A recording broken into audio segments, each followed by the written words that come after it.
If you want to change the world, start off by making your bed. If you make your bed every morning, you will have accomplished the first task of the day. It will give you a small sense of pride, and it will encourage you to do another task, and another, and another. And by the end of the day, that one task completed will have turned into many tasks completed. Making your bed will also reinforce the fact that the little things in life matter. If you can't do the little things right, you'll never be able to do the big things right. And if by chance you have a miserable day, you will come home to a bed that is made, that you made. And a made bed gives you encouragement that tomorrow will be better. To pass SEAL training, there are a series of long swims that must be completed. One is the night swim. Before the swim, the instructors joyfully brief the students on all the species of sharks that inhabit the waters off San Clemente. They assure you, however, that no student has ever been eaten by a shark, at least not that they can remember. But you are also taught that if a shark begins to circle your position, stand your ground. Do not swim away. Do not act afraid. And if the shark, hungry for a midnight snack, darts towards you, then summons up all your strength and punch him in the snout, and he will turn and swim away. There are a lot of sharks in the world. If you hope to complete the swim, you will have to deal with them. So if you want to change the world, don't back down from the sharks. Over a few weeks of difficult training, my SEAL class, which started with 150 men, was down to just 42. There were now 6 boat crews of 7 men each. I was in the boat with the tall guys, but the best boat crew we had was made up of the little guys, the Munchkin crew, we called them.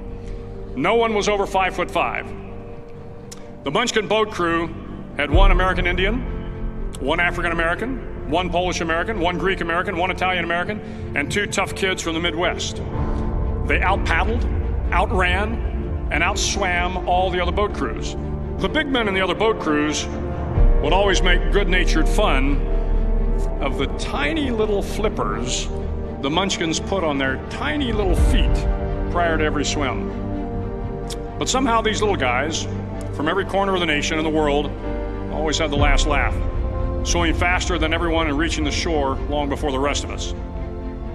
SEAL training was a great equalizer. Nothing mattered but your will to succeed, not your color, not your ethnic background, not your education, not your social status. If you want to change the world, measure a person by the size of their heart, not by the size of their flippers. The 9th week of training is referred to as Hell Week.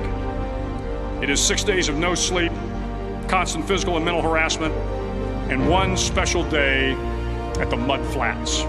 The Mud Flats are an area between San Diego and Tijuana where the water runs off and creates the Tijuana Sloughs, a swampy patch of terrain where the mud will engulf you. It is on Wednesday of Hell Week that you paddle down to the Mud Flats and spend the next 15 hours trying to survive the freezing cold, the howling wind, and the incessant pressure to quit from the instructors. As the sun began to set that Wednesday evening, my training class, having committed some egregious infraction to the rules, was ordered into the mud. The mud consumed each man till there was nothing visible but our heads. The instructors told us we could leave the mud if only 5 men would quit. Only 5 men, just 5 men, and we could get out of the oppressive cold. Looking around the mud flat, it was apparent that some students were about to give up. It was still over 8 hours till the sun came up. 8 more hours of bone-chilling cold. The chattering teeth and the shivering moans of the trainees were so loud, it was hard to hear anything. And then one voice began to echo through the night. One voice raised in song. The song was terribly out of tune, but sung with great enthusiasm. One voice became 2, and 2 became 3, and before long, everyone in the class was singing. The instructors threatened us with more time in the mud if we kept up the singing, but the singing persisted, and somehow the mud seemed a little warmer, and the wind a little tamer, and the dawn not so far away. If I have learned anything in my time traveling the world, it is the power of hope, the power of one person, a Washington, a Lincoln, King, Mandela, and even a young girl from Pakistan, Malala. One person can change the world by giving people hope. So if you want to change the world, start each day with a task completed. Find someone to help you through life. Respect everyone. Know that life is not fair and that you will fail often. But if you take some risks, step up when the times are the toughest, face down the bullies, lift up the downtrodden, and never, ever give up. If you do these things, the next generation and the generations that follow will live in a world far better than the one we have today. And what started here will indeed have changed the world for the better.